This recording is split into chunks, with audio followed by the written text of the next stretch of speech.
साल था 1952 और जगह थी लंदन। 19वीं सदी में ही लंदन में वायु प्रदूषण दिखने लगा था, लेकिन 5 दिसंबर 1952 को ऐसा हुआ कि पूरा लंदन एक गहरे स्मॉग की चपेट में आ गया। विजिबिलिटी इतनी खराब थी कि लोग अपने पैर तक नहीं देख पा रहे थे। गाड़ियां सड़क पर छोड़ दी गईं, लोग रास्ता भटक गए और अस्पताल बीमार लोगों से भर गए। 5 दिनों में करीब 12,000 लोग इस स्मॉग की वजह से अपनी जान गंवा बैठे। इसकी वजह थी ठंड में घर गर्म रखने के लिए बड़े पैमाने पर जलाया गया कोयला, साथ ही लंदन के ऊपर बना एंटी साइक्लोन जिसने ठंडी हवा को नीचे फंसा दिया। इतिहास में इसे ग्रेट स्मॉग ऑफ लंदन कहा जाता है। लंदन में ग्रेट स्मॉग के बाद ब्रिटिश सरकार ने क्लीन एयर एक्ट पास किया। इसके तहत कोयला जलाने पर पाबंदी लगा दी गई। दोस्तों, स्मॉग का मतलब है धुंध और धुएं का मेल। ये शब्द पहली बार 1900 के दशक में इस्तेमाल हुआ। तब से लेकर आज तक स्मॉग एक बड़ी समस्या बनी हुई है। जब सूरज की रोशनी नाइट्रोजन ऑक्साइड और वाष्पशील कार्बनिक यौगिक यानी कि VOCs जैसे तत्वों से टकराती है तो ये हवा में छोटे छोटे कण और निचले स्तर पर ओजोन बना देती है।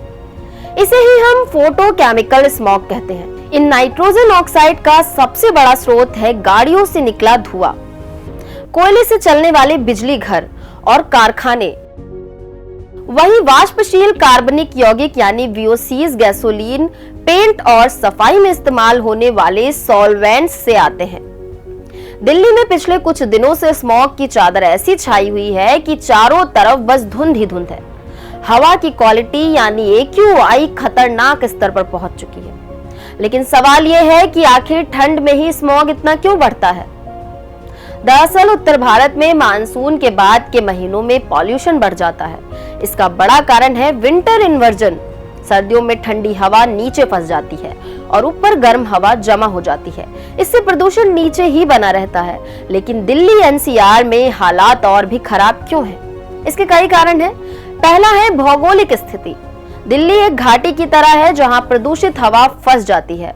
दूसरा है पराली जलाना। हर साल पंजाब और हरियाणा में पराली जलाने से धुआं दिल्ली तक पहुंचता है। तीसरा है गाड़ियों और उद्योगों का दबाव। यहाँ गाड़ियों और उद्योगों की संख्या बहुत ज्यादा है। चौथा है समुद्री हवा की कमी। मुंबई जैसे तटीय इलाकों में समुद्र की हवा प्रदूषण को फैला देती है, लेकिन दिल्ली में ये सुविधा नहीं है। स्मॉग और वायु प्रदूषण से लड़ने के लिए दुनिया ने बड़े कदम उठाए हैं। इनमें से एक है गोथेनबर्ग प्रोटोकॉल। ये एक अंतरराष्ट्रीय समझौता है जिसका उद्देश्य यूरोप में वायु प्रदूषण और अम्लीकरण को कम करना है।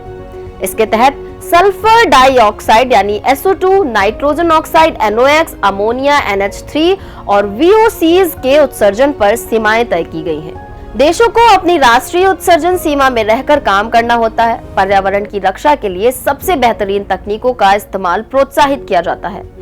इस प्रोटोकॉल को लागू करके यूरोप में वायु प्रदूषण में भारी कमी आई और हवा की गुणवत्ता बेहतर हुई।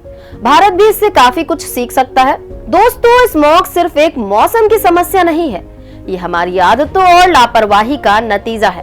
भारत में हमें सख्त कदम उठाने की जरूरत है। सरकार ने कई योजनाएं लाई हैं, जैसे इलेक्ट्रिक वाहनों को बढ़ावा देना, लेकिन ये तब तक कारगर नहीं होगी जब तक हम जागरूक न हो। ऐसे स्मोक को रोकने के लिए आप अपने लेवल पर क्या कदम उठा सकते हैं, कमेंट बॉक्स में जरूर बताएं। आशा है आज की ये जानकारी पूर्ण कहानी आपको पसंद आई होगी। अगर हाँ तो वीडियो को लाइक करें, चैनल को सब्सक्राइब करें और इसे दूसरों के साथ शेयर करें। मिलते हैं अगली बार एक और रोचक विषय के साथ। तब तक अपना ख्याल रखें और पर्यावरण की रक्षा करें। धन्यवाद।